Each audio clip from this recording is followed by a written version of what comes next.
La la la la la la la. Mhm. Bonjour. Il y a juste moi qui ai le droit de chanter. Non! C'est vrai, ça!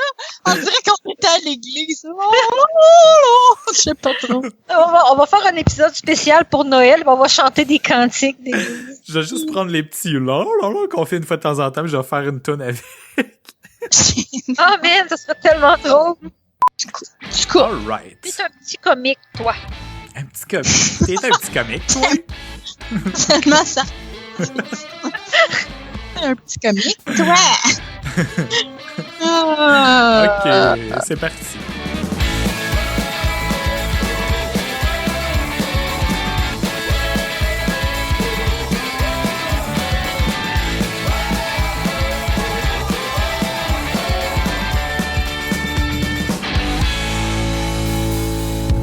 Bonjour à tous et bienvenue à Philo de Poteau, un podcast de discussion sur des sujets variés, d'actualité ou non, par trois personnes capables de philosopher sur fucking n'importe quoi.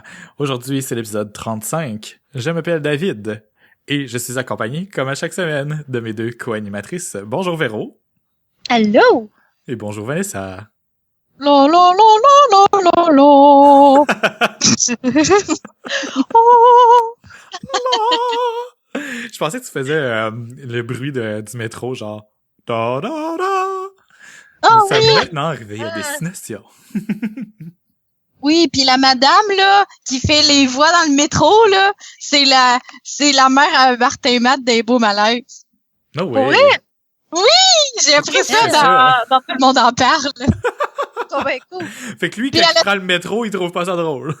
Non, mais pas la vraie mère là, la mère à Martin Matt dans les Beaux Malaises. Actrice, dans le fond. Ah! La- Ah oui, c'est elle. Ah ben. Oui, elle qui a une personnalité qui fait tellement pas avec une voix de métro là. Non. Mais dans le fond, c'est elle depuis quoi, 1967? Je sais pas. C'est une bonne question. Je vais lui demander sur Twitter. Elle Avec ton fame, tu vas sûrement réussir à l'atteindre. va me répondre puis elle va me suivre après ça. Ah, c'est tellement intéressante avec sa question. Ouh. Ah, moi, j'ai tweeté, tu sais, l'autre jour, Eugénie faisait un Ask Me Anything, là. En tout cas, sur Twitter, là, elle a demandé des questions. J'ai envoyé quelques questions, puis elle m'a pas répondu. Oh. Ah, mais Chris, c'est bête, cette fille-là. Hey! Hey! Hey, elle pète des raquettes. Elle Elle a s'en ses va, fesses sur Instagram. elle s'en va du terrain de tennis ça, du tennis qu'elle fait, elle. Je sais pas. Oui. Sans serrer la main de l'arbitre, mais ça, c'est parce qu'il y avait des désagréments. Puis elle a même pas été voir les journalistes après. Puis, mais péter des raquettes, là, tous les joueurs de tennis, ils l'ont déjà fait, là. Ouais, c'est vrai. Même les meilleurs, là, même ceux-là que j'aime full. C'est vrai, sont sauf full que là, calmes, c'est une fille. en tout cas. C'est Ouais, vrai. c'est vrai, là, c'est une fille, elle a pas le droit, elle. C'est ça. Puis c'est tellement vrai pareil, parce que, tu sais, personne n'en parlerait parce que, justement, les joueurs mâles le font tout le temps. Puis là, parce que c'est une fille, ils en parlent parce que c'est... Parce qu'il y en a plein de monde qui pètent des raquettes, là, puis des gars full souvent. C'est clair. Je pensais qu'elle avait juste un moins bon caractère que les autres personnes. Mais non. Non, le pétage de raquettes, c'est super fréquent. Ouais, au tennis, ben, laissez-moi vous expliquer comment on sent au tennis, là. Parce que maintenant, je le sais, vu que je joue un peu. Asti, c'est tellement un sport où t'es concentré pis dans ta bulle, mais t'es le seul responsable de ta réussite. C'est pas comme un jeu d'équipe où c'est facile d'être fru, oui, en équipe, mais tu disproportionnes. Tu sais, c'est comme si tu séparais ta frustration sur plusieurs personnes. Fait que tu trouves pas juste un responsable, t'es juste fru en général. Tandis que quand tu joues au tennis, tu le sais que c'est toi qui as pas fait le coup comme faut, ou tu le sais que t'as mal joué ton coup pour préparer ce que ton adversaire faisait. Fait que c'est complètement de ta faute. Whenever, wherever, là. Tu sais, pis il y a rarement du monde qui pète des raquettes quand ils sont en double, quand ils jouent en double au tennis, là. C'est exactement à cause de ça, parce que, tu sais, là, t'as comme un peu la responsabilité de maintenir l'esprit d'équipe, mais aussi parce que tu penses que c'est pas nécessairement juste de ta faute. Mais quand tu joues, puis tu regardes à l'intérieur de toi-même, tu fais comme, ah, Sprit, je suis le seul responsable, t'es tellement fru que ça l'explose, mais t'es fru contre toi-même. C'est jamais contre l'autre personne que t'es fru, là. Puis c'est pour ça que le monde pète leur raquette et non pas pète la face de l'autre qui est en face. C'est un peu le même feeling que quand tu joues à un jeu, là, pis t'arrêtes pas de crever, pis t'as rien qu'envie de coller ta manette dans le mur. Exactement, le même feeling. Quand tu pognes un boss que t'es pas capable de faire, puis que tu sais que tu serais capable de le faire, mais t'es vraiment sur le bord, puis t'as recommencé plusieurs fois, c'est exactement le même feeling que ça. Mais parce que au tennis, dans un sport, pis t'es ça, je le comprends. Physiquement en plus, fait que c'est ça le feeling. Je voulais vous l'expliquer. Ça, je le comprends. OK. Pétage de raquette égale pitchage de manette. OK. Exactement. Bon. Je comprends. Moi, je suis très bonne dans le pitchage de manette, fait que je pèterais sûrement des raquettes. Tabarnak. Moi, tout, hey, non, ça n'a pas de bon sens, je serais peu. Moi, ma manette de GameCube préférée, il manquait un morceau. Fait que... Oh non! Mais bon, ça fait longtemps que j'ai pas joué au GameCube, là, mais c'est quand j'étais plus jeune que je l'ai pété. Mais je l'ai pété de frustration et je m'en souviendrai toujours. C'est dans le temps que j'avais pas beaucoup d'argent puis que je venais de péter quelque chose que j'avais payé moi-même puis je me trouvais vraiment con. Mais j'en ai pété une raquette de tennis cet été. Je l'ai dit. Ben, je sais pas, je sais que tu avais changé de raquette à m'amener parce que ton autre était brisé, fait que c'est probablement ça. C'était ça? Oui. Oh, j'ai juste le goût de changer de raquette tout d'un coup. Mais non, c'était pas ça. T'avais pas le choix. Mais ouais, je voulais en parler un peu, mais on en parlera une autre fois là, de la gestion de la colère, parce que moi, je trouve ça de plus en plus fascinant à cause du tennis, justement, parce que je suis pas une personne colérique du tout, là, tu sais, vous me connaissez, mais ce sport-là vient tellement me chercher. Mais autant du côté positif, passionné, que du côté négatif, quand je suis fru, je le suis vraiment pas vrai, là. Puis, tu sais, cette fois-là, quand j'ai pété ma raquette, c'était vraiment une pas super bonne journée, puis je comptais sur le tennis. Tu sais, quand ça va bien au tennis, c'est super gratifiant, là. C'est l'opposé, là. Mais quand ça va pas bien, puis que t'as eu une mauvaise journée, ben c'est cumul, puis là, j'ai explosé, j'ai pété ma raquette. J'avais perdu en bris d'égalité contre mon chum, puis j'avais l'avantage au début de la game, puis je l'ai perdu au courant de la game, j'étais plus concentré. Mais j'aurais pas fait ça avec n'importe quelle raquette. C'était une raquette que j'avais achetée en spécial quand même, là. Fait que, tu sais, je veux juste dire que maintenant, je me suis acheté une super belle raquette. Super. Qui m'a coûté quand même pas mal d'argent. Je l'adore. Elle est super belle. Je ne la mets même pas à terre. Tu sais, je la mets des fois à terre, là, mais je la dépose, là, avec le bout de mes doigts, là, tu sais. Fait qu'elle, tu la briserais, mais mentalement, genre. Ouais. Ben, je la regarde, là, puis je fais comme... Tu sens la poignée fort. Ouais. Mais en même temps, t'as comme une relation amour-haine, justement, envers le matériel que tu utilises, parce que t'essaies de trouver un responsable pour le coup que tu viens de manquer. Puis, tu sais, c'est soit toi, soit le matériel. Puis des fois, tu te dis, Chris, là, c'est sûr que c'est la raquette. Puis juste à cause de la façon que t'as joué, t'as plus l'instinct que c'est la raquette. Fait que c'est facile de mettre ta haine sur la raquette. Mais celle-là, là, que je me suis achetée, elle a tellement amélioré mon jeu que je ne lui en voudrais jamais. Et je ne le voudrais jamais la violenter. T'es enregistré, en tout cas. Fait que... Oui. Puis par rapport aux choses que je promets, justement, je te l'ai envoyé, Van, là. Mon chum, il réécoutait l'épisode qu'on parlait des prédictions, je pense que c'est l'épisode 25.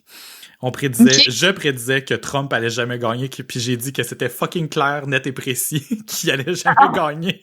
Pour vrai? Oui. J'étais arrivé chez nous, puis il était en train de l'écouter, puis pas longtemps après, il y a eu ce bout-là, là. Puis là, je le regardais, puis là, il riait de ma face, puis j'étais comme, j'avais full honte. Puis moi, puis Véro, c'est quoi qu'on avait dit? Je pense que vous avez dit ouais, là, mais c'est juste moi qui étais sur une rant comme d'habitude, tu sais, je me mets à parler, puis je suis plus arrêtable, puis là, je disais ça. Je me trouvais tellement con, là. Mais non! Pas toi qui est con, c'est l'Amérique! C'est ça, c'est pas toi qui as voté pour lui! Oh là là. Mais bon, en tout cas, ça aussi, c'est on record maintenant, fait que si jamais je pète ma raquette, ben, vous allez pouvoir me tenir responsable. Bon, on va se prendre des notes. Épisode 35, pétage de raquette. Dans un prochain épisode, nous allons parler de la colère. Oui, ne manquez pas ça. Peut-être plus en détail, là, mais il faudrait peut-être trouver un angle. Oui. En tout cas. Pour l'épisode d'aujourd'hui, on va parler de d'autres choses, mais avant, qu'est-ce que vous buvez, mademoiselle? Hey, je bois de l'alcool, moi, pour une fois. What the fuck? What the fuck? What the fuck? Mais quel alcool? Je bois une bière, je bois ce qu'il y avait dans le frigidaire, c'est-à-dire une Dos Equis, je me rappelle jamais. Dos Equis, Bon, c'est quoi? ambar. Ambar. Ouais, Je suis sûre que t'as Dos Equis déjà ambar. déjà pas mal ça. Ouais, que j'ai déjà vu ça dans un autre épisode. Parce que aussi eu de la misère à le prononcer. c'est en plein ça. Je suis pas mal ça, j'ai déjà vu ça. En fait, mon chum, il aime bien ça, acheter des caisses de Dos Equis, calice, mélangées. Yes. C'est juste pour te faire parler qu'il achète ça. Effectivement, ça fonctionne très bien. Fait que ça, puis c'est très bon avec sa robe ambrée, rousse. Là, ton chum est survenu ou il est arrivé chez vous? Non, il finit de travailler à 10h, fait qu'il va arriver vers 10h25, 10h30. Il va tout le temps chercher des Pokéstop avant. C'est ça qu'il dit, en tout cas. Ouais, non, ben c'est court pour aller aux danseuses, écoute. Il va voir ça vite. Mais là, c'est sa dernière journée de la semaine, fait qu'il va probablement arrêter au dépanneur, s'acheter de la bière puis des chips. Ouais. Mais oui, c'est important de jouer à Pokémon de toute façon ces temps-ci parce qu'ils ont activé un double à partir de avant hier ou hier? À partir d'aujourd'hui, minuit dans le fond, hier, ben, entre le 23 et le 24 à minuit, là. OK. Mais ouais, il y a du double puis ça monte crissement vite, là. Je vais peut-être monter de niveau encore une autre fois pour la deuxième fois en une semaine. Fait que... Oh mon Dieu, bien, ça! Puis sur les plaines d'Abraham, en ce moment, il y a un nest de Squirtle, fait que je vais avoir mon Blastoise. Oh my God! On est allé hier, puis on a capturé genre 10 Squirtle en marchant pendant 15 minutes. Tout le temps les mêmes qui ont toutes, calice. Je vais encore à Québec en fin de semaine. Je vais aller. Ça fait déjà plus qu'une semaine qu'il est là, ce nest-là, en plus. Fait qu'il va les nids, ils restent quand même un petit bout. Là, ils changent pas toutes les semaines. Ouais. Non, ben, je pense que c'est une fois par mois, là, à date, là, depuis le début de l'été. Là, ils ont changé quand même souvent, mais pas tant que ça. Là, j'ai jamais vu un nid. C'est quoi ça, des nids? C'est un endroit particulier comme un parc où ils mettent plus d'un certain Pokémon. Ah ouais. Ouais. En ce moment, Place Laurier, là, c'est Eevee, là.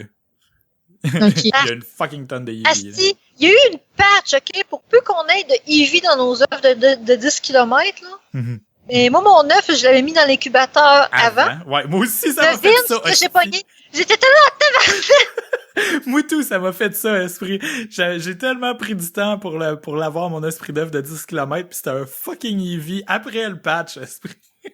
Ah, moi tout. Pis... non, pis en plus des maudits Eevee, là, c'est parce que je suis rendu avec 3-4 Vaporeon, 3-4 Jotleon, pis 3-4 Flareon. J'en veux plus, là. Ils sont rendus pas mal communs. Ah, vraiment, là, fait que tu sais... en tout cas. Mais bon, tu sais, oui, le double, c'est le fun en ce moment, surtout avec le streak de 7 jours qu'on peut faire, là, qui va se faire doubler en plus. Toute l'expérience puis toute la poussière d'étoiles est doublée, fait que, en tout cas. Depuis que ça, là, les streaks de 7 jours, là, j'ai recommencé à jouer à Pokémon Go. Parce que j'y pensais plus, là. Un moment donné, je passais devant un Pokéstop pis j'étais comme, hey, c'est vrai, ça fait longtemps que j'ai pas joué à Pokémon Go. Puis là, je continuais ma route. Puis là, des fois, je regardais mes Pokémon pis j'étais là, si je suis juste level 14. Je suis tellement une marde. Mes Pokémon, c'est des mardes. Puis là, ben, depuis ce temps-là, j'ai pogné un level. Puis j'ai attrapé full de Pokémon. J'ai à Makami qui a un hostie spot, là. C'est genre un ultramort, là. Tu parques, là, pis tu pognes genre 6-7 Pokémon. Direct là. Oui! Fait que là, moi, j'ai juste à prendre ma pause, genre du midi. Je vais me parquer au Ultramar, je pogne 6-7 Pokémon, je retourne travailler. Puis, ça y est. Fait que là, je suis rendue à mon 6e jour dans mon streak de 7, là. Fait que, puis là, je suis en train de tout faire le ménage dans mes Pokémon. Moi, j'aime bien ça, faire le ménage dans mes Pokémon. Moi aussi! J'aime ça les attraper, mais j'aime full ça après ça, tu sais, admettons, j'arrive chez nous, là, je fais le ménage dans mes Pokémon. Ah, lui, il y a de la merde, lui, il est bon. Là, lui, je vais l'évoluer, fait que là, je le booste un petit peu avant d'évoluer, nanana. Moi, tous ceux-là qui sont marqués comme étant, qui peuvent combattre avec les meilleurs, là, qui ont les meilleurs IV, là, les meilleures statistiques, là, je mets une étoile, puis je les démarque comme ça pour être certain de jamais les vendre. Mais je me sens tellement comme genre une espèce d'élitiste, là, genre toi tu es le meilleur des PG, genre fait que c'est toi et toutes les autres vont mourir. Puis là j'en attrape d'autres. Non, t'égales pas mon PG, genre. C'est vraiment de même. Ouais. Mais c'est ça. Alright, ben là, grosse parenthèse, excusez, là, je pense que, en tout cas, au pire, je le couperai puis je le mettrai à la fin dans l'after show. Et toi, Vanessa, que bois-tu? Qu'est-ce que je bois? Je buvais. Parce que j'ai bu, là, pendant qu'on jasait. Je buvais du thé de David Tea. Yeah. C'était noix magique. Ça a l'air d'être de la merde, ce thé-là, mais Chris, qui est bon. Comment? Noix magique? Oui, c'est des noix, genre, que tu infuses. C'est vraiment le nom du thé? Je te le dis. Noix magique. Magique. Magic. Magic. Ouais. J'infuse. On dirait le call d'un bro, genre, qui s'adresse à une fille dans la rue. Hey, as-tu vu mes Magic Nuts? Puis il flash ses gosses. Ouais, c'est dégueulasse. Mais mon thé est bon pareil. En tout cas, je me suis full gâtée en fin de semaine. Je me suis acheté un livre, peut-être parler tantôt. Je me suis acheté du linge, puis je me suis acheté full de thé. Excuse-moi, j'ai eu comme une image de ton chum qui trempe sa poche. C'est dégueulasse! Je vais tellement te dire. Je vais te stouler. Noix magique, eh ben. Ouais, surtout après l'histoire de la fille qui se fait des smoothies au sperme, là. C'est... Oh, ouais, c'est autre gosse. Quoi? J'ai pas vu ça passer sur Facebook. Non. Non, ben, câlisse. J'ai pas des amis bizarres. Mais je sais pas d'où ça vient, mais ça fait 4-5 fois que je le vois passer. Puis il y a une fille, OK, qu'à tous les matins, elle se fait un smoothies au sperme, puis elle dit que ça fait partie de son régime, puis que c'est bon pour la santé. Ça OK, fait premièrement, c'est où qu'elle va le chercher? C'est ça qui est le fun. C'est un de ses amis qui lui récolte. Ça y prend combien de temps avant d'en avoir assez? Je sais pas. D'après moi, elle dit qu'elle prend juste comme... c'est pas mettons qu'elle va mettre la cuillerée de sperme dans... OK, c'est pas un milkshake au sperme. Non, c'est genre...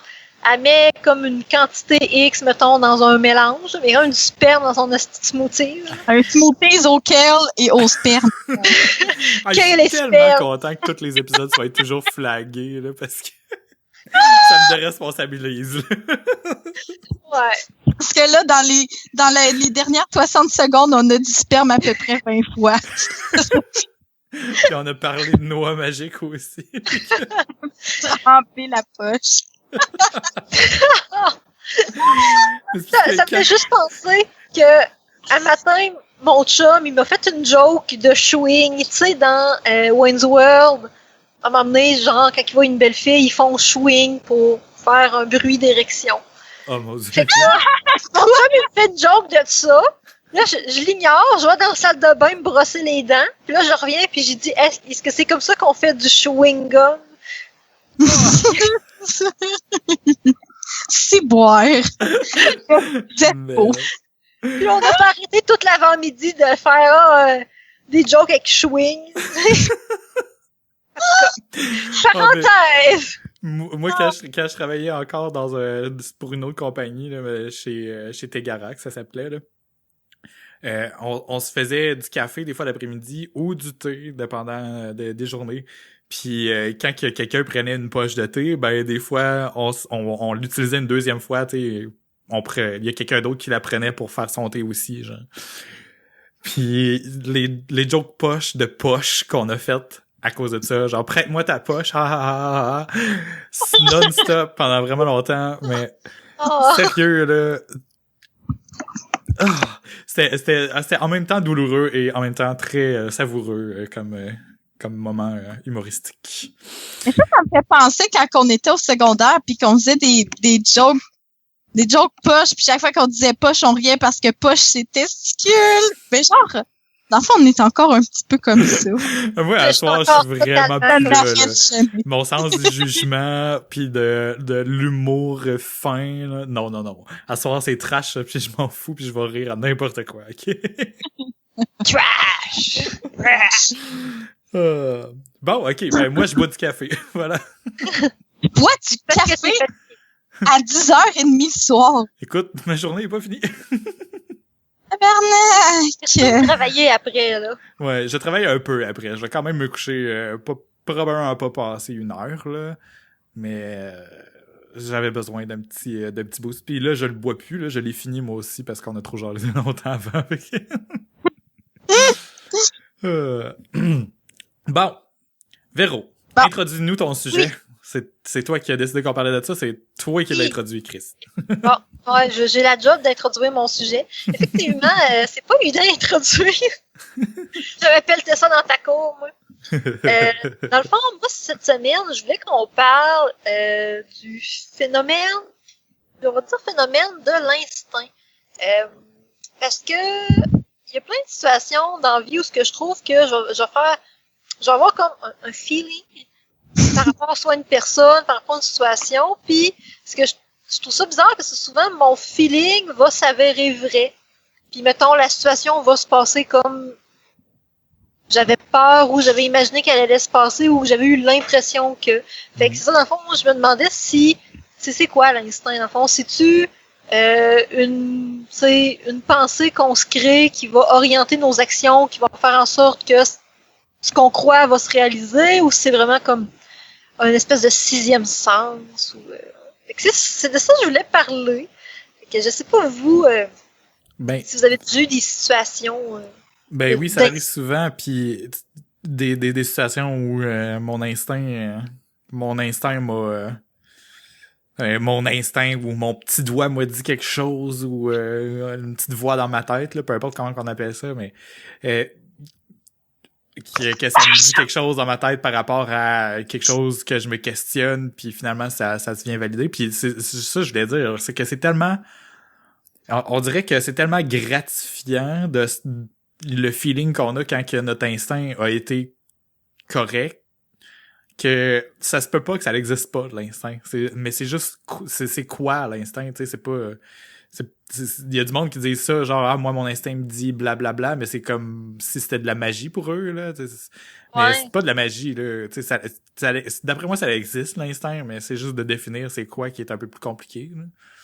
Non, mais dans quelle situation, premièrement, que genre ça se produit l'instinct, je veux dire, me semble que c'est pas tous les jours que mon instinct me dit que blabla, mettons là. C'est dans mon instinct me dit qu'il va mouiller aujourd'hui. Premièrement, c'est dans quelle situation le plus que l'instinct, c'est genre des situations dangereuses, c'est dans des situations nouvelles, c'est dans des situations... moi, je pense que c'est quand on a des décisions à prendre. OK. On se questionne beaucoup, puis là, on a comme un petit feeling sur c'est quoi la bonne réponse, mais on n'est jamais vraiment sûr. Mais sauf qu'on penche toujours d'un côté, mais c'est en moment d'hésitation où on essaye de plus se fier à ce qu'on ressent, ou tu sais, ou même que tu sais, il y a du monde qui ont l'effet inverse, tu sais, ils sentent qu'ils devraient aller d'un côté, mais ils luttent contre ça parce qu'ils savent que c'est pas rationnel, puis qu'ils essaient quand même de se baser sur des trucs plus rationnels pour prendre leurs décisions. Tu sais, mettons, ok, je vais faire des pour puis des contre, puis je vais compter combien qu'il y en a. Mais tu sais, même faire ça, c'est pas très rationnel parce que finalement, tu peux pas, genre, la liste peut pas être égale parce qu'ils ont pas le même poids. Puis en tout cas, je pars sur une parenthèse, mais c'est ça, tu sais, c'est je pense que c'est quand on a des décisions à prendre. C'est quand on a des décisions à prendre, on a comme une espèce de petit feeling sur c'est quoi la bonne réponse. Mais ce petit feeling-là, tu sais, je dis que c'est pas rationnel, mais en réalité, ça l'est complètement. C'est complètement basé sur nos décisions passées puis nos expériences passées. Ouais. C'est quelque chose qui nous revient comme... C'est comme si notre cerveau de subconscient un peu venait nous dire... Me semble que tu as vécu quelque chose de semblable, tu devrais faire attention puis pencher de tel côté de ta décision. Mais on dirait que c'est tellement abstrait dans notre tête, puis on dirait que ça vient du subconscient, mais en réalité, c'est juste plein de choses qu'on a vécues dans notre vie qui nous font pencher d'un côté, puis c'est ça l'instinct, je pense, d'après moi. Excusez. Yeah! J'aime bien. Dans le fond, l'instinct, ça serait comme tout le processus de pensée rationnelle qu'on fait automatiquement à cause de ce qu'on a intégré. En genre une fraction de seconde, mettons, là, ça somme up tout ça, puis ça fait comme... C'est ça que ça devrait être, genre... C'est comme si c'était ça, puis que ça se transférait dans le petit bout là qu'on a entre les deux poumons là, qui fait comme pincer quand on a un instinct ou un stress à propos de quelque chose là. Ben quand ça arrive, admettons que notre instinct nous dit quelque chose, c'est pas genre ben tu sais j'ai déjà vécu nanana, c'est sûrement à cause de ça, mais quand on le traduit en mots, c'est juste comme je sais pas pourquoi, mais je suis sûre que ça, genre, pis t'es sûr à fucking 100% que c'est ça, là. Pis des fois, c'est quand même, admettons, tu rencontres une personne pour la première fois, là, pis ça, la première impression, c'est là aussi que je trouve que l'instinct va jouer fou, là. Ben, la première impression, dans le fond, c'est une sorte d'instinct, d'après moi, là. Vraiment, parce que ça m'est arrivé vraiment souvent, là, de rencontrer une personne pour la première fois, là, puis de savoir tout de suite si je vais bien m'entendre avec, puis jusqu'à quel point, puis c'est quoi les affaires qui vont me gosser, puis c'est quoi les affaires que cette personne-là va m'apporter. Non, mais c'est vrai. Non, mais tu sais, non, mais mettons. Non, c'est vrai. Juste pour dire, là, mettons, tu rencontres une personne pour la première fois, là, tu sais tout de suite qu'est-ce que tu vas aimer, puis qu'est-ce qui va te gosser, là. Pas toutes, en fait, pas toutes. Mais genre les principaux traits, puis des fois après ça tu les revois pas là pendant full longtemps, puis après ça ils réapparaissent tes affaires de la première impression. C'est ça que je trouve fucké, genre de pourquoi. C'est comme ça vient justifier. Ben c'est ça que je disais au début dans le fond, ça vient comme justifier l'instinct que t'as eu dès le départ, puis là tu fais comme bon, je le savais. C'est ça. Mais c'est vrai, c'est le fun ce que tu dis parce que la première impression envers une personne, moi c'est vraiment quelque chose. En tant qu'homme d'affaires, là, moi j'aime pas ça me dire homme d'affaires, là, mais vous l'entendez avec le merveilleux ton que je prends quand je le dis. Mais c'est là où j'ai vraiment appris à développer cette espèce de petit sens-là. Puis en même temps, ça se développe aussi. On apprend à l'écouter. C'est pas nécessairement que ça se développe, mais on apprend à l'écouter un peu plus. Parce que, mettons, une personne là qui a l'air shady, là, puis tu penses que, tu sais, moi, en affaires, mettons, je rencontre quelqu'un, un nouveau client, puis là, il a l'air de vraiment être crosseur, genre. Puis là, t'as comme une petite affaire qui dit, cette personne-là a pas l'air d'être en affaires pour les bonnes raisons, bla bla bla. Mais tout ça se passe en une fraction de seconde, dès la première fois que tu le vois. Puis là, plus que la rencontre avance, plus que tu connais la personne, plus que ça se confirme. Mais c'est ça, là, dans le fond. Moi, travailler en affaires, travailler mon instinct, c'était de vraiment écouter cette petite voix-là au début qui te dit non, cette personne-là, c'est pas une bonne personne avec qui faire affaire. Puis le 3/4 du temps, c'est vrai, puis c'est complètement fondé, là.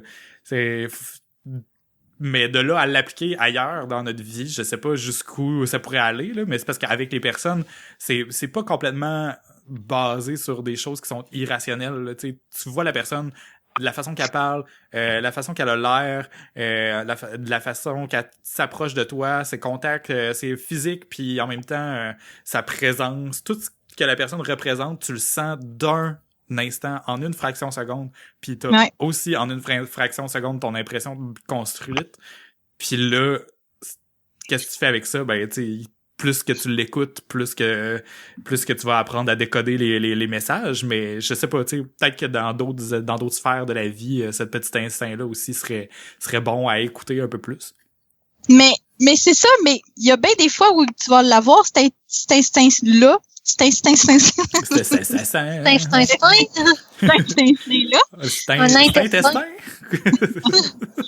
Puis genre, justement, comme tu parlais, par rapport aux trucs plus rationnels, admettons, là, tu trouves une personne louche, admettons, mais t'en as crissement besoin pour avancer en affaires ou whatever, là.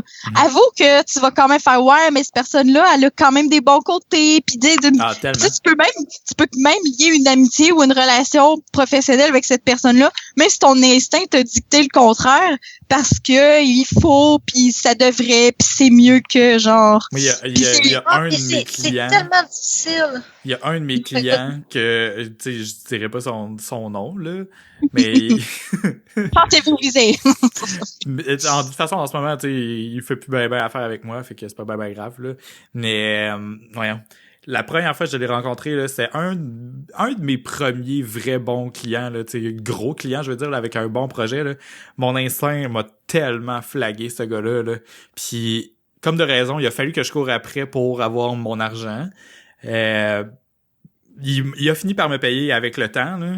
Puis, tu sais, il y a eu quelques autres interactions par après où, tu sais, j'ai eu à faire des corrections sur son projet, il m'a demandé des corrections sur un autre site, blablabla. Puis, mon instinct m'a toujours dit de ne pas aller de l'avant avec lui, même à chaque fois qu'il me redemandait quelque chose. Mais une fois que le mal était fait pour le premier projet, tu sais, je rationalisais, je me disais, tu sais, il m'a payé finalement, fait que ça devrait être correct pour la prochaine fois. Puis non, à chaque fois que je travaillais pour lui, il a toujours payé en retard. Fait que là, aujourd'hui, c'est non. S'il me revient, c'est non, là. En fait, il m'est revenu dernièrement avec une demande pour quelque chose, puis j'y ai répondu comment le faire, puis j'y ai donné une ressource au lieu de m'en occuper moi-même. Fait que, ben oui, mon instinct a été validé pour ce client-là, puis il y en a d'autres avec qui, plus tard, tu sais, comme dans la dernière année, là, il y en a pour qui j'ai dit non, que je sentais pas du tout, là. Puis au contraire, ben il y a 2 clients que j'ai rencontrés dernièrement que je sentais à 100% l'affinité, puis je suis convaincu que tout va bien aller, puis j'ai hâte de voir. Tu sais, mon instinct, j'écoute mon instinct, puis je le prends en note dans ma tête. Là, je me dis, ce client-là, j'ai super bien senti. Si ça va mal, vais trouver ça vraiment bizarre. Fait que je vais vous en donner un rapport l'année prochaine. Mais des fois, on trompe, par exemple. Oui. Puis je pense qu'on s'en rappelle pas quand on se trompe. Je pense qu'on se rappelle juste des fois où on s'est pas trompé. Pas juste pour faire comme... Là, je suis en train de réfléchir. Ouais, c'est vrai, moi tout, j'essaie de trouver un exemple. Non, mais c'est vrai, tu sais, on pense tout le temps que la première impression, tu sais, c'est bon pis tout. Mais ça arrive des fois, là, que la première impression, elle veut dire fuck all, là. Moi, je me rappelle d'une première impression que je me suis trompée. Mais je pense que cette fois-là, cette première impression-là, elle avait beaucoup été, si tu veux, manipulée par mon chum. Ben, de ce qu'il m'avait décrit, je m'étais fait des attentes, si tu veux, par rapport à une personne que j'avais rencontrée. Puis la première fois, c'est ça s'est pas super bien passé. Jusqu'à temps que je me rende compte que, voyons, c'est moi qui est en train d'être pas correct avec, là, tu sais. Fait que ça c'est une fois où je me suis trompée, parce que dans le fond, mon instinct, j'avais pas écouté mon instinct, j'avais écouté, si tu veux, des rumeurs. Ouais, c'est ça. Ou une personne, admettons que la première fois que tu la rencontres, c'est genre soit au téléphone ou par Internet, mettons, à l'écrit. Oui. Puis là, tu la rencontres en vrai pour la première fois. Ben, on dirait que c'est déjà plus une première impression, mais par exemple, l'impression en vrai, elle donne tellement toujours plus d'informations que juste au téléphone ou par écrit, tu sais. Comme moi, il y a une personne que je pense, là, que, mettons, j'y avais juste parlé au téléphone, puis quand je l'ai vu en premier, ben, je disais, cette personne-là est donc bien smart, puis je me suis rendu compte, après quelques semaines de la côtoyer, cette personne-là, je suis comme, OK, ouais, il y a des traits, genre, que je les ai juste jamais perçus, là. J'étais comme, tabarnak, c'est tellement contraire à l'impression que je m'étais faite au début, là. Comme là, je m'étais vraiment trompée, là. Puis ça vous est déjà arrivé aussi de vous tromper à l'inverse, tu sais, avec une première bonne impression, puis que plus que tu apprends à connaître la personne, plus que tu te rends compte que tu t'étais trompé. Parce que c'est plus rare. Ben moi, c'est exactement ça. C'est exactement ça l'exemple que j'avais là. J'avais une bonne impression, puis ça l'a fini par être. OK, j'avais compris dans l'inverse, moi, que tu avais une mauvaise impression au téléphone, puis que... Non, c'était une bonne impression, genre une impression que une personne toute jeune, toute fine, toute mais finalement, genre mais un exemple. Moi, c'est vrai que ça arrive un peu moins dans ce sens-là, où c'est justement on a peut-être tendance à l'éliminer facilement de nos cerveaux, de nos souvenirs. Parce que moi, de toute façon, je sais que j'ai la tendance à pas vouloir me souvenir des affaires négatives, là, fait que j'oublie très facilement tout ce qui a été négatif dans les dernières années, mettons, fait que je me souviendrai pas que j'ai été fru contre quelqu'un, puis il y a quelqu'un qui me le rappelle, puis ou bien comme mettons là, tu sais vous là, ma première impression de vous, je m'en rappelle pas tant là. Tu sais, je me rappelle un petit peu, mais je me rappelle juste qu'on était vraiment jeunes, puis tu sais, jamais que l'impression que je vais avoir eu de vous quand je vous ai rencontrés, ça... Ben, ça, Véro, il y avait eu un build-up parce que mon cousin, je me tenais full avec mon cousin, puis mon cousin me parlait tout le temps de vous autres, puis de ses amis, genre, qu'il y avait à l'école. Fait que j'avais déjà une impression pré-buildée de Véro. Pour vrai? Ouais, ben tu sais, une impression positive, là. Il vous lançait tout le temps des fleurs, puis il racontait tout le temps les affaires cool que vous faisiez à l'école. Toutes les niaiseries que vous disiez, puis des affaires. Tellement longtemps! Parce que là, on remonte en 4e année primaire. 4, 5, 6, là, puis là, finalement, au secondaire, on s'est rencontrés pour vrai, là. On s'était peut-être déjà croisés ailleurs. Oui, ben oui! Tu te rappelles pas de ton mariage? Oui, mon Dieu. Je suis pas déjà allé à la fête à Sony aussi? Oui. Je pense que oui, je pense que j'ai une photo de ça. Mais... C'est vrai mon mariage, j'avais oublié mon mariage. Ben oui, ton mariage. Vraiment en 4e année, là. Puis on était allés au Beauce Carnaval ensemble aussi. Pour tous les auditeurs qui pensent que je suis marié, c'était un faux mariage. On était jeunes, on était des enfants, puis on a fait un party de fête, puis c'était comme un faux mariage avec ma petite blonde que j'avais dans le temps, qui s'appelle Sylvie, qui a maintenant plusieurs enfants. Bon. Oui? Tu te rappelais pas de ton mariage? Ah, je vais toujours m'en souvenir, inquiétez-vous pas. À ce temps qu'on le rappelle.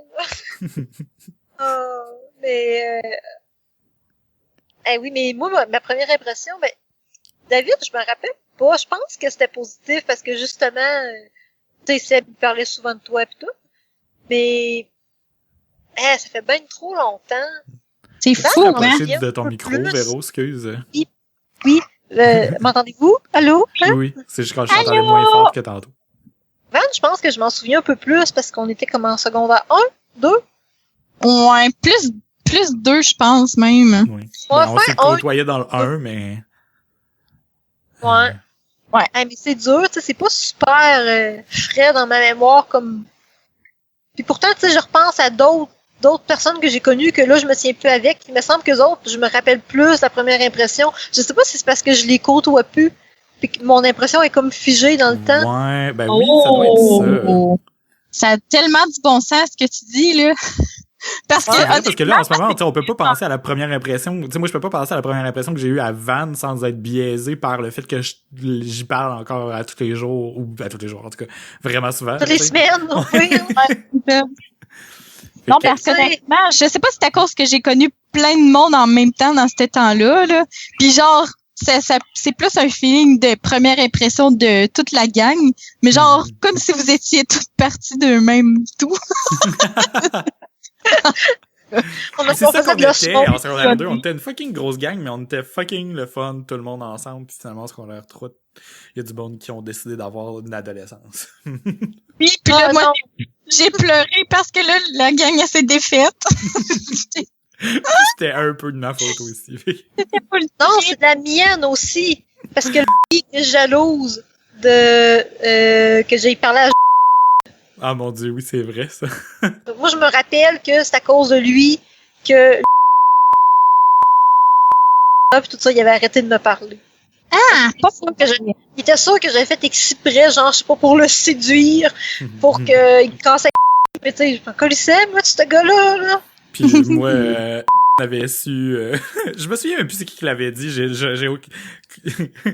l'ai dit à quelqu'un, mais évidemment, on est jeunes, puis tout s'est dit à tout le monde. Là, puis en même temps, je m'en foutais parce que je voulais peut-être qu'il le sache à quelque part. Je tripais sur puis il l'a su, puis là, finalement, il était vraiment pas intéressé, puis il est allé se tenir avec cette gang-là. Oh! Mais... Ouais, il nous parlait pas, il nous regardait même plus, genre, admettons tout le monde qui était ami avec toi, David, là, on n'était plus son ami, genre, il nous clivait, là, total. Ouais. Et regardez qui est gay aujourd'hui. Il était vraiment pas rendu là. Ouais, non, tout le monde est rendu à des endroits différents. Mais moi, ça me fait penser, par exemple, ce que tu dis là, pis tu sais, je veux pas tomber dans le cliché, là, mais tu sais, pourquoi qu'il y a des fois, il y a des gens, sans les connaître, tu vas savoir, ah ben, cette personne-là, il est gay, ou elle va être hétéro, parce que, tu sais, on dirait que c'est rare que ça arrive que, mettons, une fille va croiser un gars qui est gay, ou vice-versa, là. Mais je sais pas pourquoi, moi, ça fait j'ai partie sorti de avec plein de l'instinct. filles, là, mais c'est moi qui cruisais, fait que ça compte pas, là. Oui, mais on avait comme 13-14 ans. Ça compte pas. Mais tu sais, à l'âge adulte, c'est vrai, c'est quand même rare que tu vas aborder quelqu'un, mettons... Ben, écoute, je sais pas si c'est rare. Mais ça doit être quand même c'est rare. une question de première impression, ça aussi. Ça aussi, ça fait partie de l'instinct. Mm. C'est ça que je me demandais, parce que, tu sais, il y en a des histoires de filles, mettons, qui vont se faire aborder par un gars, par faire, ben non, je suis lesbienne. Puis, Mais sais-tu quoi? Sais-tu c'est qui fout la marde dans toute cette histoire-là? Les personnes qui sont bi. Eux autres, là, sont irrépérables. C'est impossible de faire quoi que ce soit avec notre premier instinct. Mais c'est bizarre pareil, tu sais, qu'on ait un instinct pour l'orientation sexuelle des gens. Pareil comme, tu sais, quand on est au secondaire, là, il y en a comme, tu sais, qui avaient pas fait leur coming out puis qui l'ont fait beaucoup plus tard, qu'on était tous sûrs. Mais eux autres, ils savaient pas. Ben, je sais pas, moi, j'ai avoir su que t'es gay, j'aurais pas trippé dessus pendant un an, câlisse. Non, lui, c'est bizarre. Sincèrement, je le savais pas. Mais il était tellement charmeur aussi, tu sais, il cruisait les filles. Ouais, mais tellement. Le monde qui était gay ou qui l'était pas dans le temps, tu sais, moi c'est ça que j'ai comme point de vue différent de toutes les autres personnes homosexuelles que je connais que j'ai connues dans ma vie. Tout le monde dit que c'est de la naissance. Puis il y a beaucoup de monde qui dit ça. Puis moi je dis qu'il y a rien qui est tout blanc ou tout noir. C'est sûr qu'il y a une question d'environnement qui vient influencer le tout. Je sais pas si ça influence juste le moment où on va faire un coming out ou si ça influence aussi l'orientation sexuelle qu'on va avoir plus tard. Mais moi, je suis convaincu qu'il y a une portion de choses qui sont à la naissance, puis il y a une portion de choses qui sont influencées par l'environnement dans lequel on grandit. OK? Moi, j'ai ce point de vue-là. C'est vraiment intéressant.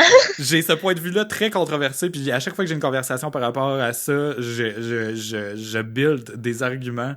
Mais c'est parce que je veux pas comme me tenir juste d'un côté ou comme de l'autre, parce que moi, dire que je suis gay de naissance, c'est déresponsabiliser, puis c'est comme abandonner à essayer de trouver un sens à pourquoi je suis moi-même.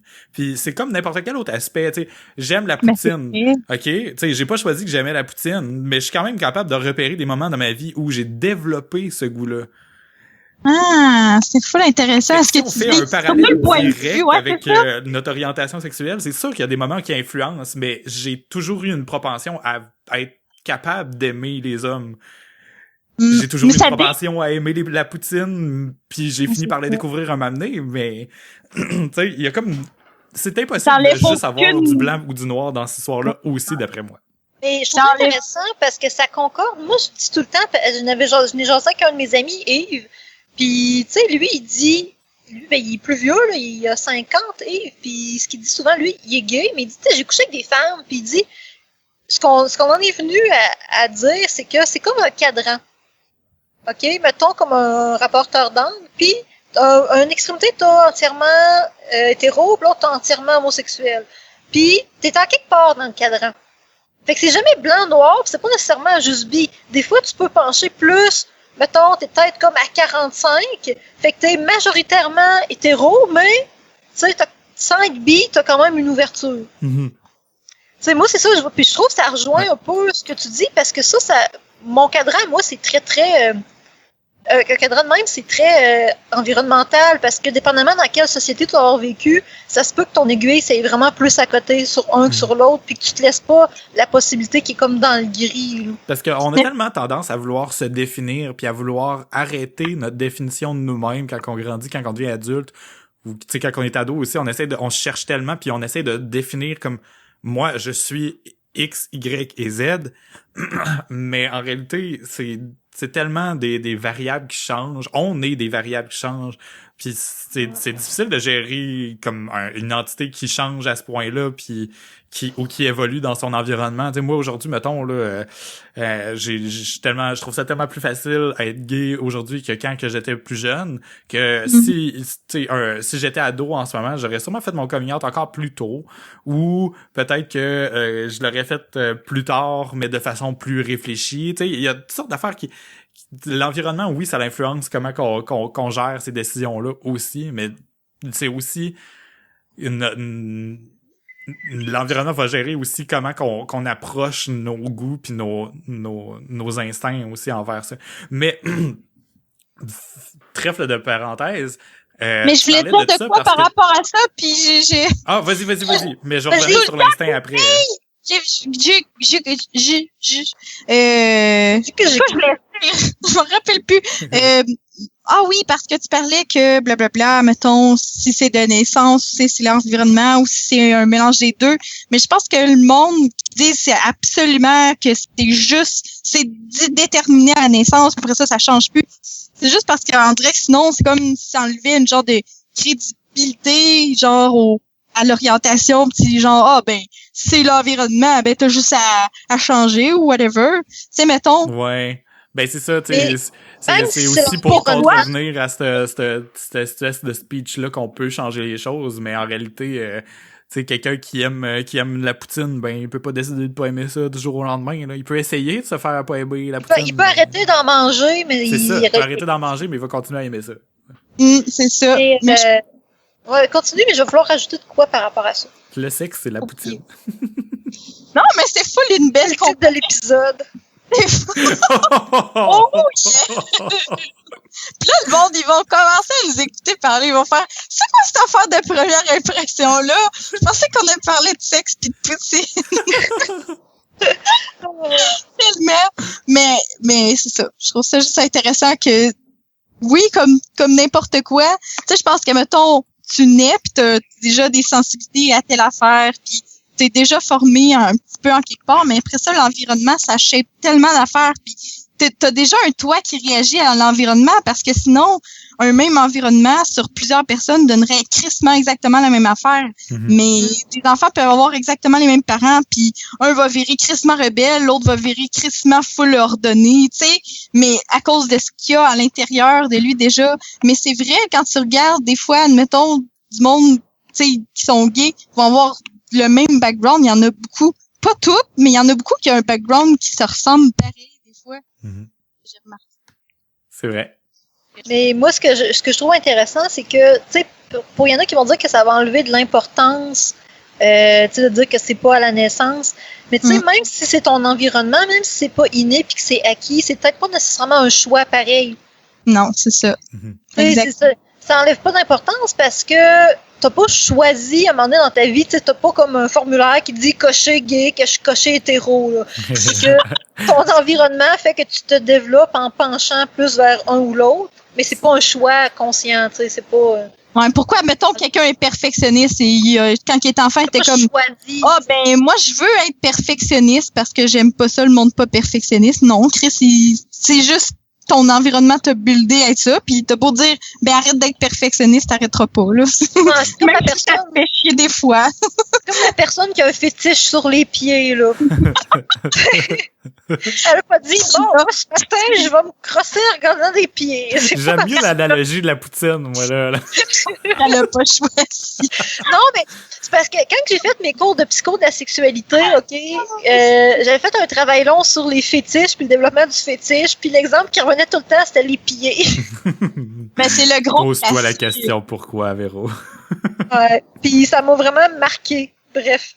Ouais, mais il y a plein de fétiches de pieds. Le fétiche le plus bizarre, c'est une paraphilie, là. C'est genre être excité par du bois mort. Par du bois mort ou du bois mort? Du bois en décomposition, genre une souche. What? Ça y est. C'est tellement drôle. My God! Ça, c'est ma préférée, là. Ça, c'est tellement un bon exemple. C'est quoi le nom? T'as peu, je vais le trouver. Paraphilie, bois mort. Tu sais, c'est tellement un bon exemple que t'es victime d'un petit peu de ton environnement parce que ce qu'il disait, si je me rappelle bien, des fétiches, c'est que ça se développe quand que tu vas avoir, mettons, c'est une coïncidence de deux événements. Attends peu, je l'ai. Nécro-dendrophilie. Attirance sexuelle pour les arbres morts. Hey Seb, est-ce que tu es nécro-dendrophile? Ah, barnac. Oh là là. Ouais. Une coïncidence entre deux événements. J'ai un arbre dans mon salon.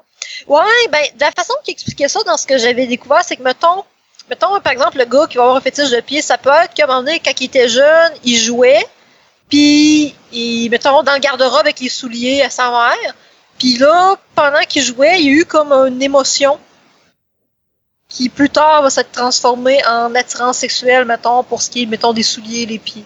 C'était comme une coïncidence de deux choses que, mettons, en gros, c'est comme si pendant que tu faisais quelque chose de pas rapport, tu as une érection ou une excitation sexuelle pas liée à ce que tu fais, qui va faire que ça les lie les deux. Un peu comme du conditionnement, ce serait du conditionnement répondant. Oui, mais faut aussi noter que c'est pas n'importe qui va développer un fétiche. C'est pas parce que, mettons, je sais pas, t'as eu une érection dans un certain lieu ou en faisant une certaine chose que là, ça va développer ta déviance pour ça en particulier. Parce qu'il faut quand même que, pour que ta déviance, premièrement, pour qu'elle se fixe sur un objet, c'est qu'elle a pas été capable de se fixer sur une personne entière. Puis elle se fixe juste sur une partie qui représente symboliquement quelque chose qui pourrait être une personne. Mais genre, mettons, tu sais, c'est comme si ta pulsion sexuelle voulait s'attacher à une personne, mais à place de s'attacher à une personne, elle s'est transférée sur un objet parce qu'il y a pas personne en qui tu as pu la transférer, cette pulsion-là, genre. Il faut que tu l'entretiennes aussi, parce que, je veux dire, il faut que tu y repenses souvent après à cet événement-là. C'est pour ça que souvent, ils disaient que c'était dans l'enfance, parce que, mettons, tu as vu de quoi dans l'enfance, ça va avoir marqué ton subconscient, puis par après, quand tu y repenses, tu sais, mais c'est ça, il faut que tu l'entretiennes, parce que, je veux dire, ça vient pas tout seul non plus d'une shot, là, de ce que j'ai compris. Mais tu sais, j'ai eu un cours là-dessus, là, toi, t'as un bac, fait que tu l'expliques mieux.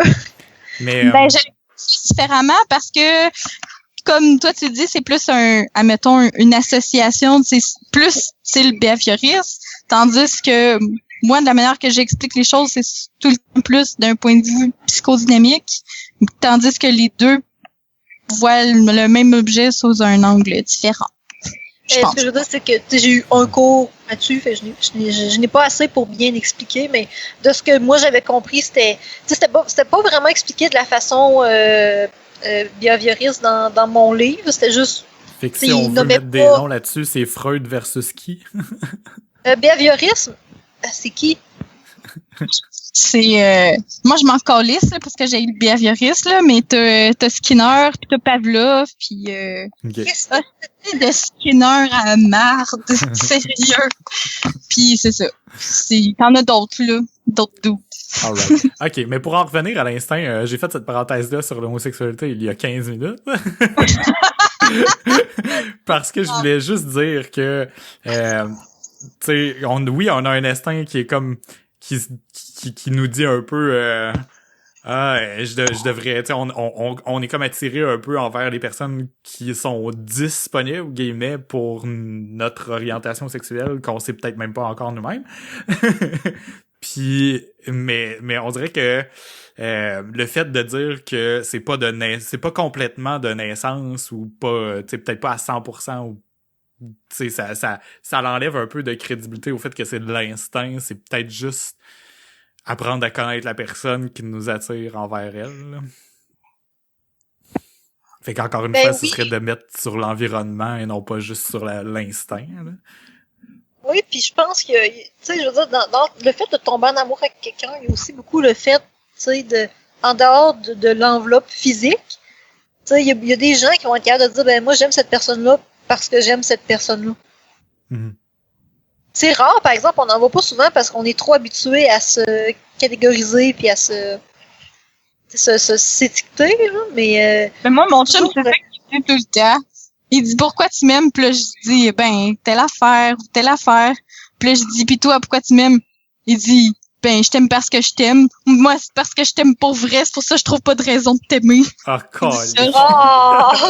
c'est tellement décevant comme réponse. Là, décevant mais en même temps cute, je sais pas. Ouais, vraiment. Ça, c'est mon chum. Décevant mais en même temps cute. C'est ça. C'est exactement ça, ça le sum up. Bon, ben là-dessus, on a dépassé le temps alloué pour l'épisode. Puis on a quasiment pas parlé d'instinct. Non, mais mais on a peu. full parlé, mais en détournant le sujet comme d'habitude, là. À chaque Mais fois c'est qu'on parle de quelque chose. parce qu'il englobe plein de choses. Trop. C'est flou, l'instinct. C'est justement pour ça que c'est l'instinct. Mais il faut se souvenir de l'analogie de la poutine. C'est Le sexe est dans la poutine. C'est ça. C'est comme voyons, la caverne, tu sais, on connaît tout le titre, c'est quelque chose de bien connu, mais maintenant, sachez que l'analogie de la poutine, c'est l'instinct. Puis, j'aimerais dire que notre podcast respecte pas vraiment la métaphore des 3 passoires. Que j'ai redécouvert en faisant un cours d'administration. Ça ratisse large, ce cours. Est-ce que c'est vraiment vrai? Pose-toi la question plusieurs fois. Ah, c'est ça. Mais non, on fait juste des hypothèses, nous autres. On crée des hypothèses, puis après ça, on laisse les gens réfléchir et décider par eux-mêmes. Voilà, c'est ça. Fait que copyright épisode 35 de Philo de Poteau, tout le monde. Alors, comme c'est la fin de l'épisode, on peut se rendre aux recommandations de la semaine. Vanessa, oui. Tu semblais avoir un livre à recommander. Fait que ma suggestion de la semaine, j'étais allée dans une librairie puis j'ai acheté le best-seller premier vendeur de nanana. Ben dans le fond c'est le livre de Harry Potter et l'enfant maudit, je pense, quelque chose de même. Yeah. Ben c'est une pièce de théâtre dans le fond là, mais c'est comme le texte de la pièce de théâtre. Fait que tu sais c'est pas dans le même format que les livres d'Harry Potter, admettons, là. C'est vraiment juste des dialogues avec un petit peu de description, genre pour mettre en contexte, mais ça se lit full bien, là. Au début, j'étais comme... en ce moment? Si je l'ai avec moi? Ouais. Oui, il est proche, mais je l'ai pas devant moi. Pourquoi? OK. Sais-tu à peu près combien de pages qu'il y a? 300 pages à peu près. OK. C'est bon. 360, ben, je sais pas. Je pense que, oh non, quand je t'ai dit que je l'avais quasiment fini, il était à 270, mais je pense qu'il y en a 370. OK. Pages. Puis je l'ai lu en 2 soirées. Ça se lit quand même faire vraiment. un enregistrement de podcast de tout ça. On se donne chacun des personnages. Puis... Ah, ça serait trop cool! Oui! Maudit que ça serait hot! Je pense qu'il y a juste moi qui l'a pas d'abord, puis je voulais l'acheter. Mais il y a un podcast un podcast que j'écoute, c'est en tout cas un gars que j'écoute qui fait plein de podcasts dans le fond. Il y a aussi des podcasts qui fait du theater radio là. Tu sais avant là à radio là, il faisait des soaps avant qu'il y ait la télé là. Ben il fait ça mais en podcast. Puis quelqu'un qui écrit une histoire, puis il y a des personnages qui jouent, puis il y a des bruiteurs, puis tout ça là. C'est juste que je me suis jamais donné la peine de les écouter parce que je me dis il faut que je commence au début pour pogner l'histoire, puis ça fait un bout que ça roule là, fait que un jour je vais me les taper là, mais ça a l'air quand même cool. Ah, c'est full cool effectivement. En tout cas, l'idée est vraiment cool. Je sais pas s'ils sont bons, tu sais, mais c'est serait une bonne idée comme projet, tu sais quelqu'un qui fait un étudiant en théâtre là qui essaie de mousser un peu quelque chose qu'il a écrit, ben ça pourrait être une vraiment bonne idée hein. Ça demande moins de budget que de faire une vraie pièce parce que tout est dans l'imaginaire de la personne. Ouais, c'est ça. Il n'y a pas besoin de décor, puis de scène, puis de ça, puis de costume. C'est tout dans ta tête. Mais c'est ça. Puis, mais ça, sans spoiler, c'est-tu bon? C'est-tu... Ben, moi, j'ai trouvé ça bon. Comme je te l'ai expliqué un petit peu, là, parce que tu voulais savoir... comment que c'était là. Je pense que je te l'ai bien expliqué sans spoiler rien dans le fond là, tu sais dans le fond que c'est sûr que le monde qui aime pas ça, peut-être que c'est juste parce que c'est pas comme les livres d'Harry Potter, mais ça pourrait pas là. Chris, il y a eu un livre à chaque année d'Harry Potter puis à un moment donné, Chris il a fini Poudlard là, c'est assez là. Fait que c'est sûr que tu t'es comme dans une autre génération avec d'autres personnages puis tout, mais je trouve ça intéressant, on dirait que tu vois comme ben tu sais t'as comme le même univers mais sous un autre angle puis je trouve qu'ils vont dans des ben je trouve que des fois mettons c'est sûr que tu sais mettons J.K. Rowling elle se fait peut-être plaisir un peu, ou je sais pas trop. Des fois, c'est un peu cheesy par bout. Ouais. Mais ça se prête plus au théâtre, justement, tu sais, des moments cheesy comme ça dans des pièces de théâtre, c'est un peu plus commun, puis parce que c'est visuel, ça a l'air de l'être un peu moins que quand tu le lis, là. Ben, je pense que oui, parce que, ouais, pour vrai, honnêtement, oui, parce que si t'avais la face de la personne quand elle dit ça, peut-être ça aurait l'air moins cheesy que juste à l'écrit, ça fait juste comme, tellement pas. J'ai toujours rêvé à être à tes côtés, tu es la seule personne, blablabla, ta gueule. Mais, quand tu vois un acteur le faire sur une scène, c'est un peu différent. Mais, hostie que ça se lit bien, puis hostie que ça se lit vite, puis genre, les premières pages, j'étais juste comme, ouais, ok, c'est intéressant, c'est expérimental, genre. Puis après ça, j'étais juste comme dans les livres d'Harry Potter, là, les pages, ça défilait, là, puis j'étais plus capable, j'étais là, ok, juste un autre page. Je vais attendre au moins d'être rendu à l'entracte, rendu à l'entracte. Ben, je vais finir la première partie. Puis là, la deuxième partie, là, j'étais rendu à la deuxième partie, là, je suis comme, ok, si j'arrête, c'est là. Fait que là, j'ai arrêté, là. Juste pour m'en garder pour le lendemain, là, c'est ça que c'est, si je peux dire, de quoi là-dessus, c'est ça, là, sans spoiler. Good. Ben, c'est clair que je voulais le lire, là. J'attendais avant de me le procurer parce que, justement, il y avait plein de monde qui chialait.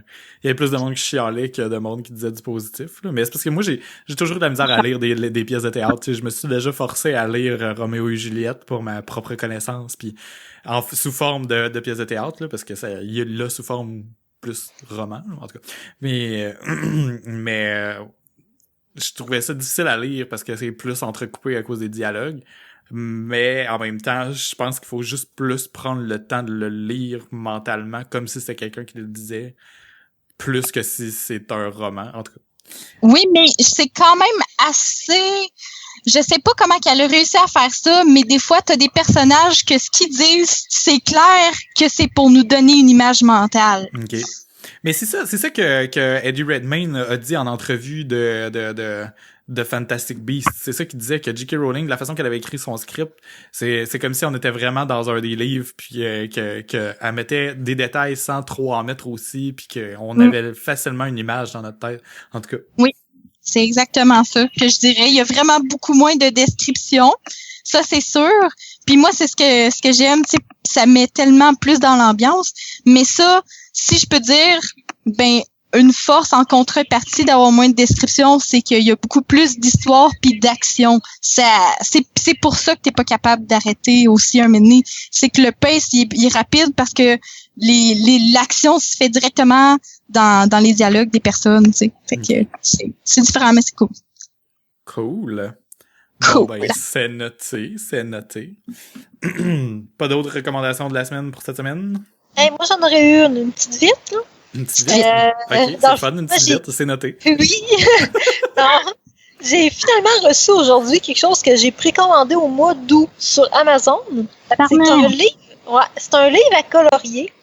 Mais c'est un livre à colorier qui s'appelle The Beauty of Horror, la beauté de l'horreur. Puis c'est un livre à colorier, c'est toutes des images un petit peu gore. Oh. Dans le fond, il faut que tu t'achètes plusieurs crayons rouges, noirs, puis couleur peau, puis tu vas être capable de le faire, dans le fond. Non, mais c'est vraiment beau, sérieusement. Puis je suis pris des photos, c'est, mettons... c'est beau. Tu vois comme une espèce d'oiseau, mettons, mort avec des fleurs, mais le style de dessin, il est vraiment spécial. En tout cas, j'ai bien hâte de commencer à il y a plein de curves dedans, ça fait un peu Picasso-esque, mais plus... Ouais, style, mettons, il y a des pages qui me font penser à des mandalas, mais d'autres qui c'est vraiment plus des illustrations, c'est spécial, c'est vraiment beau, puis... c'est cool! Ouais, beautyofhorror.com. Nice. Tu es en train de checker sur l'internet? Yes. Oui, il y a tout sur les internets. Il est vraiment... je vais m'en permettre une recommandation, moi aussi, d'abord. Vu que c'est d'actualité, là. C'est rare qu'on en a une chacun. Là. En tout cas, moi, j'en ai une liste, là, fait que je vais y aller avec Pokémon Sun and Moon. Surprise! Oui, à chaque génération de jeux de Pokémon, je joue. Il y en a une que j'ai skippé, Pokémon Noir et Blanc. Ben, Noir et Blanc 2, là. Je les ai skippés à l'achat. Je les ai joués sur émulateur à la place parce que je trouvais que ça valait pas assez la peine, puis j'étais pas full dedans dans cette génération-là, mais depuis, je joue à chaque génération. Ceci étant dit, je n'ai pas encore fini X et Y, mais j'ai quand même commencé Sun and Moon. Je me suis pris la version Moon parce que je trouvais Pokémon légendaire encore plus cool.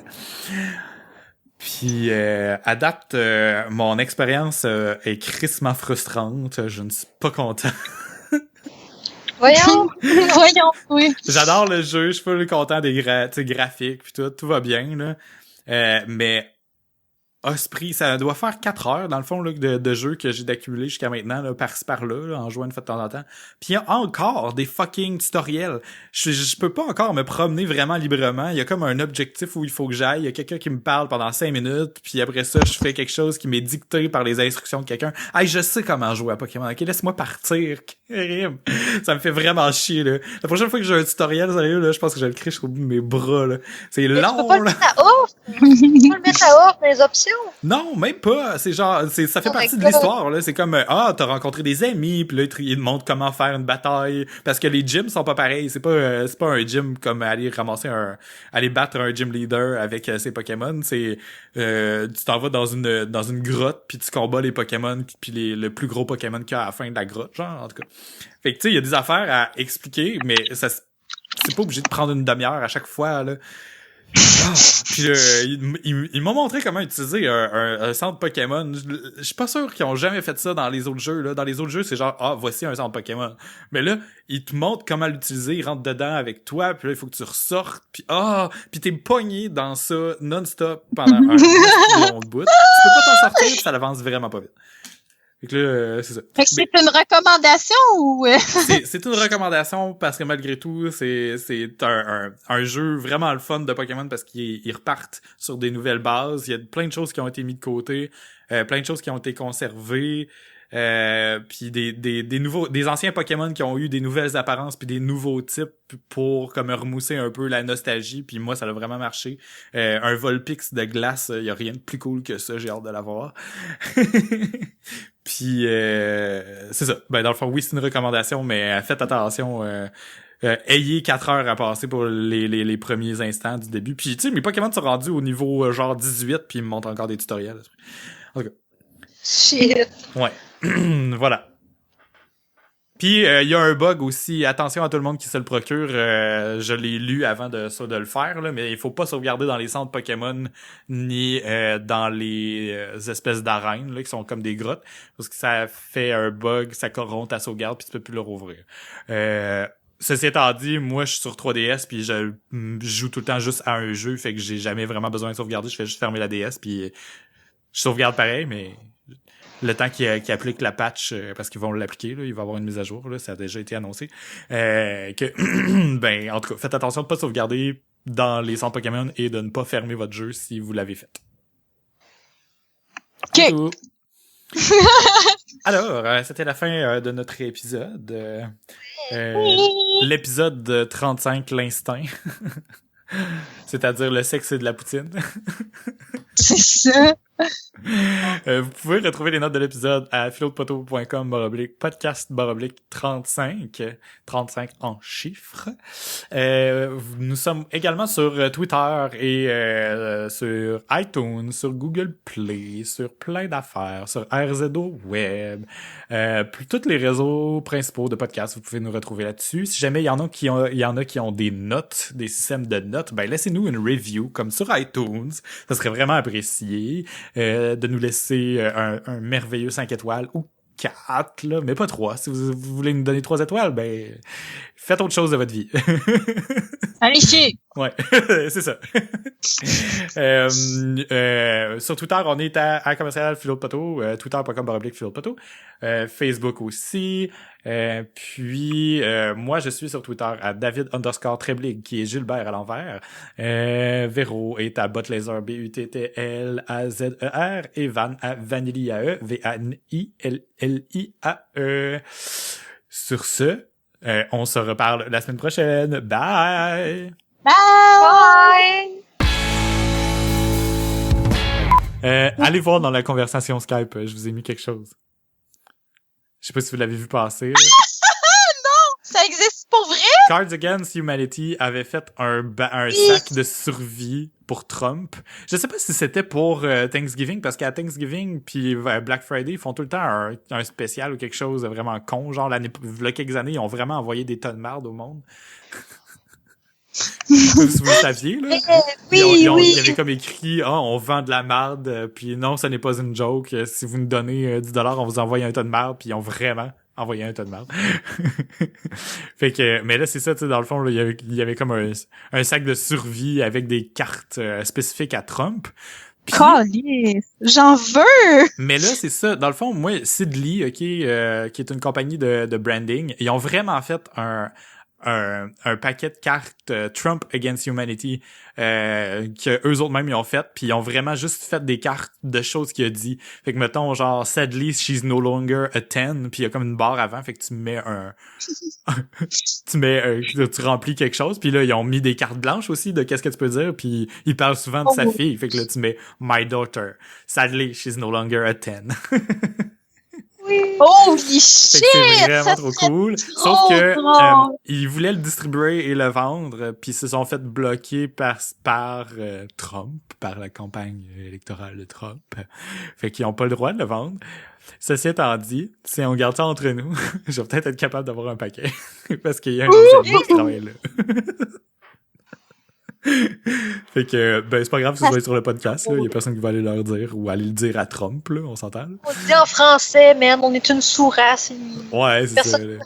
Mais, ouais, en tout cas, en plus. Fait que, mais je vais vous tenir au courant si jamais je suis capable d'en avoir, parce que c'est clair que, moi j'ai dit au gars qui travaille là, sérieux, pendant le temps des fêtes, il y aura rien de mieux que ça, fait que c'est clair que je veux avoir mon paquet. Pour rajouter dans le jeu de Cards Against Humanity ou dans le style jeu, là, ça pourrait être drôle. Fait que si on a comme la liste la liste de ce qu'ils ont écrit, du moins, je serais prêt à me l'imprimer moi-même tellement ça serait trop parfait. Bon, c'est tout. C'était mon bout à rajouter dans l'after show. À part de tout ça, j'ai rien d'autre à dire.